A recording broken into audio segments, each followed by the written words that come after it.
ఎత్తేవాడివి కానీ ఇప్పుడు half day అయినా కాల్ ఎత్తుతున్నావు. Hello Anand, I'm pregnant. Akshay, నా ఫోన్ ఏమైనా చూసావా? లేదు, చూడలేదు. కనిపించట్లేదు చాలాసేపటి నుంచి. అరే ఎందుకు టెన్షన్ పడుతున్నావు? ఫోన్ చేస్తే పోలే. చేయి రింగ్ అవుతుంది.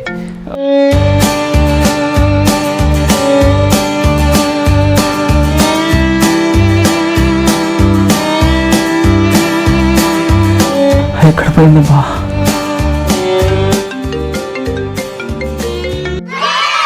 అమ్మయ్య, అక్షయ ఫోన్ దొరికింది. Thank you so much. 1 second 10 సార్లు కాల్ చేశాను నీకు. కాల్ ఎందుకు లిఫ్ట్ చేయలేదు? అరే అలా అంటావేంటి? ఫోన్ కనిపించలేదు కదా? కనిపించదు నీకు. ఫోన్ కనిపించదు, ఎదురుగున్న నేను కనిపించను, కానీ ఆఫీస్ లో ఉన్న దీపిక మాత్రం కనిపిస్తుంది.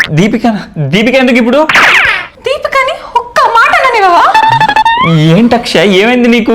ఇప్పటిదాకా పర్ఫ్యూమ్ బాటిల్ లో ప్లెజెంట్ గా ఉన్నావు, ఇప్పుడు పెట్రోల్ లో బగ్గుమంటున్నావు. అన్నావా? పెట్రోల్ బాటిల్ అన్నావు, కొన్ని రోజులు ఆగితే ఫినాయిల్ బాటిల్ అంటావు. ఆ దీపిక పెప్సీ నీకు గుర్తుందా? నీకు పెళ్లికి ముందు హాఫ్ రింగ్ కి కాల్ ఎత్తేవాడివి కానీ ఇప్పుడు హాఫ్ డే అయినా కాల్ ఎత్తుతున్నావు.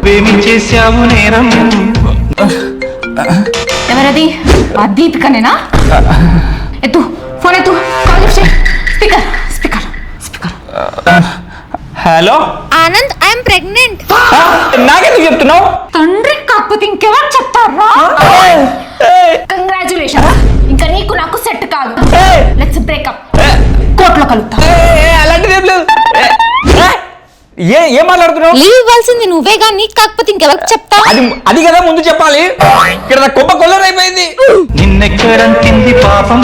సర్లే, ఆ శృతి ఖాళీగానే ఉంటే నాకు కాల్ చేయమని చెప్పు. ఇంతమంది కావాలరా నీకు? అయిపోయి.